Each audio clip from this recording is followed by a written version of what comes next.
Bonjour à tous, bienvenue sur Mathessa, ma chaîne de maths pour dédramatiser. Au programme aujourd'hui un exercice très intéressant pour les élèves de terminale spécialité, inégalité de Tchebychev et loi binomiale. Pour me soutenir, n'oubliez pas de vous abonner à Mathessa, c'est rapide, facile et gratuit.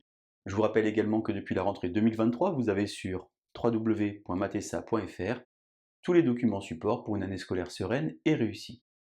Nous sommes aujourd'hui bien évidemment dans le chapitre de terminale spécialité qui traite de la loi des grands nombres. Je vous insère comme d'habitude le lien vers la playlist du chapitre afin que vous puissiez vérifier vos acquis et vos connaissances. Savez-vous par exemple définir l'espérance mathématique ou encore la variance pour une variable aléatoire donnée? Connaissez-vous les inégalités de concentration? On a donc aujourd'hui un énoncé relativement simple, une roue équilibrée est partagée en 5 secteurs angulaires identiques qui sont numérotés de 1 à 5. On fait tourner 100 fois la roue et on note grand X la variable aléatoire réelle qui compte le nombre de fois où le numéro 3 est sorti. L'idée ici est de déterminer une majoration de la probabilité que X prenne des valeurs en dehors de l'intervalle 11-29. Si vous vous sentez suffisamment à l'aise, eh bien comme d'habitude, je vous propose de mettre la vidéo en pause, tentez de faire l'exercice préparé pour vous, et on se retrouve bien évidemment juste après pour la correction. Allez, un brouillon, un crayon, et c'est parti! Alors avant de s'intéresser aux 100 lancers, on va déjà s'intéresser à un lancer. Donc on va donc pour un lancer poser x1, la variable aléatoire qui compte le nombre de fois où le chiffre 3 est sorti. Eh bien soit il n'est pas sorti, 0, soit il est sorti. On va donc écrire ici la loi de probabilité pour cette variable aléatoire, 0, 1.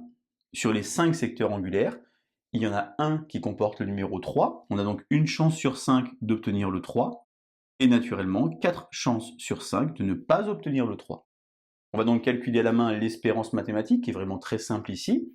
C'est donc ça fois ça plus ça fois ça, en d'autres termes 1 cinquième. Et la variance, c'est ceci au carré fois ça, 0, 1 au carré fois 1 cinquième, mais attention, moins l'espérance au carré, 1 cinquième moins 1 cinquième au carré, ça fait donc 4 25e.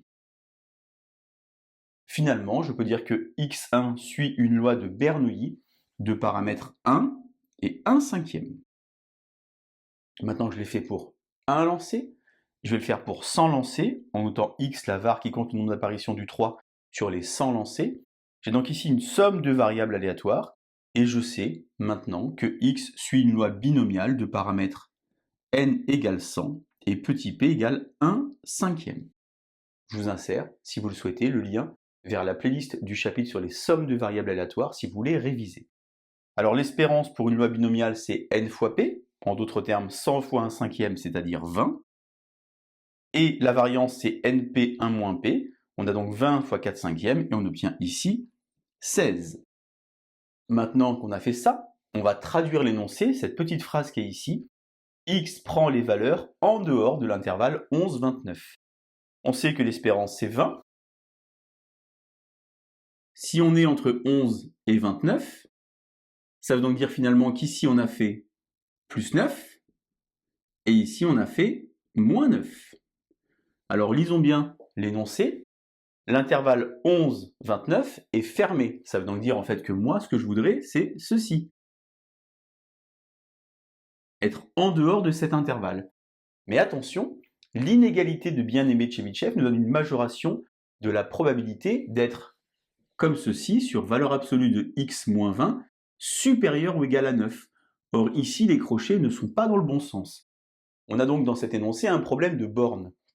Mais vous savez certainement que x est une variable aléatoire discrète puisque ça compte le nombre de succès.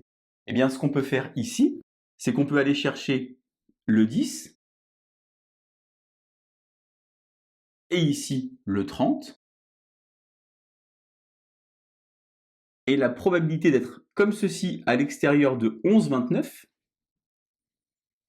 est la même chose que celle-ci, car la variable aléatoire est discrète. En d'autres termes, probabilité que x-20 en valeur absolue soit plus grande que 9, strictement, c'est pareil que x-20 soit supérieur ou égal à 10. Et là, tout va bien, car je vous ai réécrit ici l'expression de l'inégalité de bien-aimé de Chebyshev, pour tout est positif strictement, la probabilité d'être à l'extérieur de l'intervalle supérieur ou égal est majorée par V de x sur t carré. On va donc pouvoir utiliser ce que je viens de noter à cet endroit-là. J'ai donc x moins 20 comme ceci, supérieur ou égal à 10.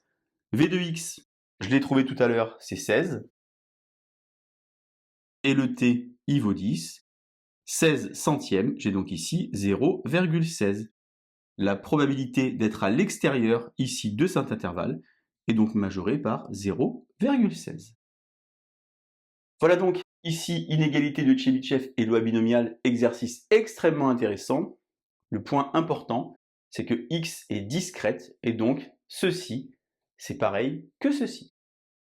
Allez, je vous laisse vous entraîner et je vous dis à bientôt sur Mathessa. Bonne journée!